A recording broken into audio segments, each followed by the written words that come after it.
Hello, ladies and gentlemen. Welcome back to another episode here on African Confessions. The following story that you're going to be listening to, it was sent to me by one of our brother. The translation of that message reads like this: Hello, my brother. How are you? Can you please post my own story as anonymous? I have come here to share with you my own confession on how I ended up sleeping with my best friend's wife a night before her big wedding day, and how I ended up impregnating her after she had told me that my friend, he cannot make a woman to fall pregnant. So right now, me and my best friend's wife, we have 3 kids that we had together, and my best friend, he just thinks that all the kids that his wife gave birth to, all of them, they belong to him. But what he does not know was that I was the one who has been impregnating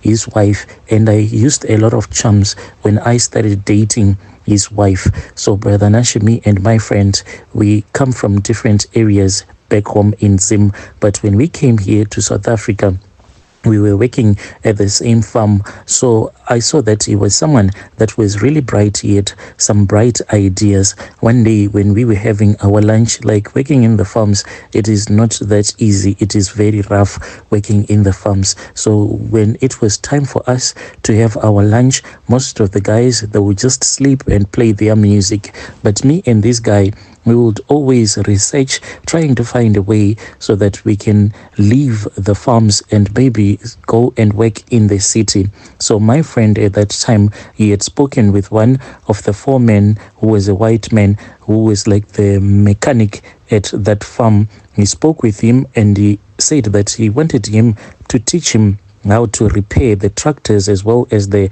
trucks that were there at that farm. So what he would do was that on Saturday and Sunday, he would go and he would then start by working in the garden for that farmer. Then later on, he would be taught how to become a mechanic. So after he had done this for several years, he was now a very experienced mechanic. And then that man said to him, now that you have so much experience, why don't you go for a trade test? He then returned back home and he did his trade test. And when he got his certificate, he passed through the South African embassy and looked up for the critical skills if he was able to get a visa. He then started to apply, and that was when he got his work permit, and his life quickly changed. And he also encouraged me to do the same. So now, even though I was working at the farm, but he was staying in this other location, so over the weekend I would go to him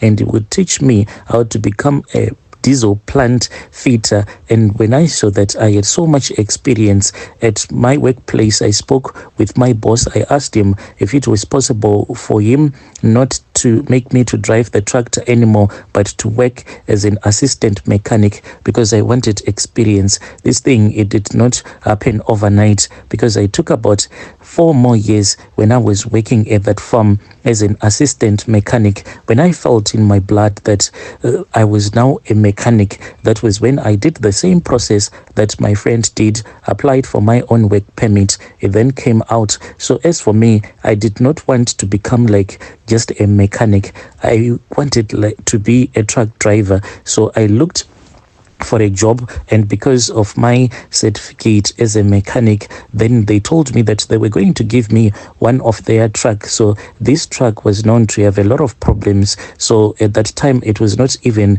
operating anymore, because it kept on having a lot of breakdowns along the way. So I spoke with that Indian man, and he said that since I was a mechanic, if I was willing, he was going to hire me and I was going to use that truck. But it was a problem truck. It needed a mechanic like me.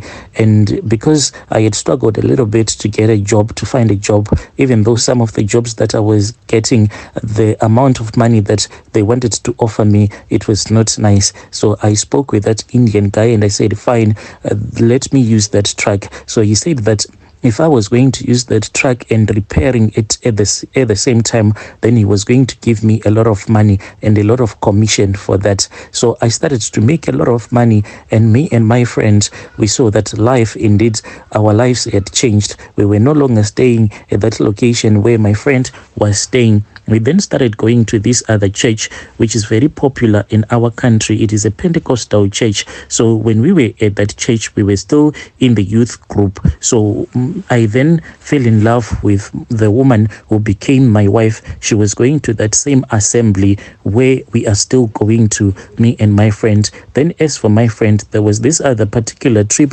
where they went to another province. Please just change the name of the city where he went to. And when he arrived in Johannesburg, that was when he met his girlfriend, who became a woman who became his girlfriend, and later on who became his wife. So when he came back, he showed me these pictures, and when I looked at that woman, she was really beautiful, a very beautiful light-skinned woman. And from there on, I do not want to lie to you, when I would look at my wife, I kept on looking at her, but I was judging her through the eyes of my best friend's girlfriend, with the way that she was beautiful and light-skinned. Yet I had made a mistake to choose my girlfriend, who was like really dark skinned, and I also come from a family where there are a lot of dark skinned people. So one day I was just joking with my sister, and then my sister said, we thought that you were going to find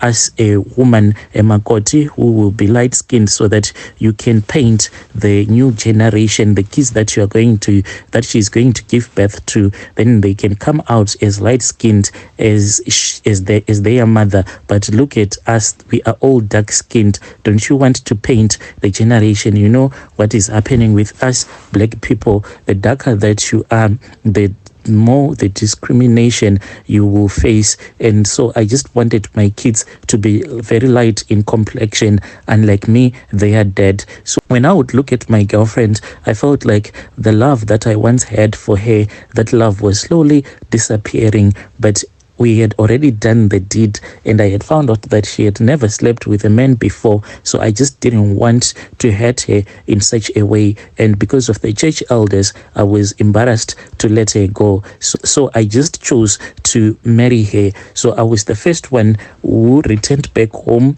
with my wife and my friend, and I went and I paid the lobola that was needed, and we returned and we had our wedding here. My friend, he was also my best man. The time that my friend chose to get married to his beautiful wife, I was there. I was assisting him like the way that he assisted me. But already I had fallen in love with his wife. And when we were still here in South Africa, to be honest with you, I had approached this other South African woman who is a sangoma. You know, like here, they have their own shops, the traditional healers. So when I was passing through this other town, so after I had bought my first food, then as I was passing through her shop, I just walked into her shop and I spoke with her.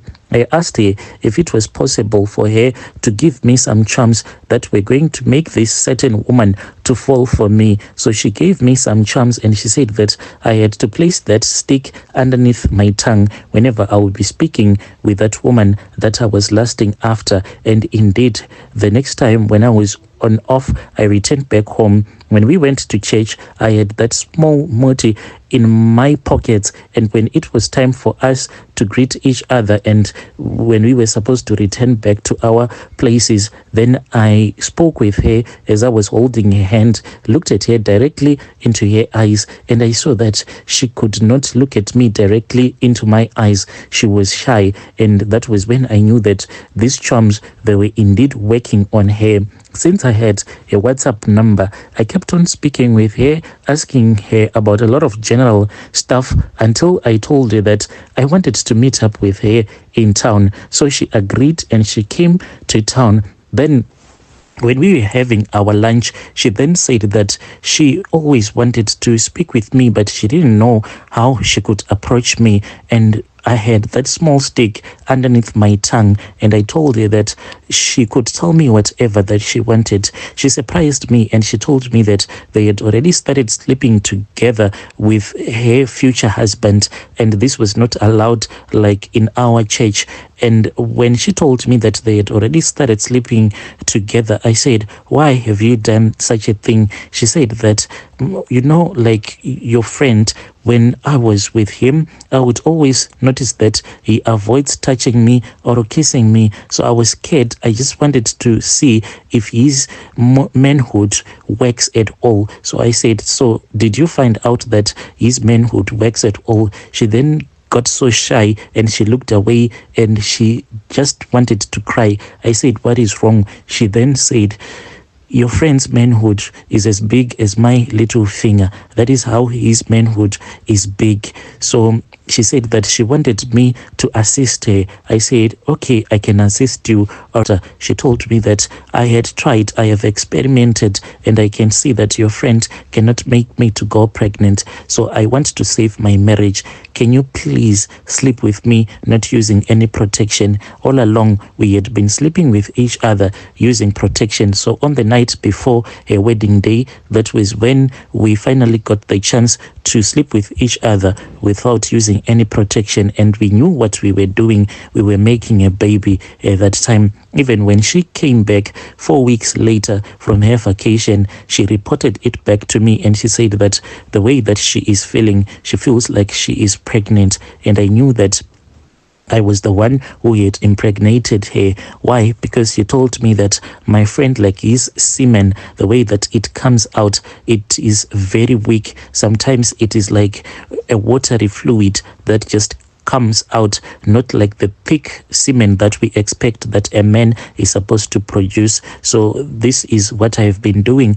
with my friend's wife. She said that she does not want to prostitute herself with other men. She said it is far much better that you give me the kids that I want to have. Then I know that when it comes time for me to tell them, I'll just tell them that this is your dad. So these are the things that I did. I also used some charms on her so that she can quickly fall in love with me. I was scared like to just tell her that I am in love with her, fearing that if she says no, then maybe she was going to expose me. This is my confession, my brother. Even if I say that I feel guilty, but the kids are growing, the kids are there, 3 of them. Me and my wife, God gifted us with 2 beautiful daughters. But as for my best friend's wife, God gifted us with 2 boys and 1 girl. So in total, I have 5 kids of mine. Dear listeners, right there was a message that was sent to me by one of our brother. This is his confession. Strange things do happen in this world. This thing of best friend. Yeah, ne?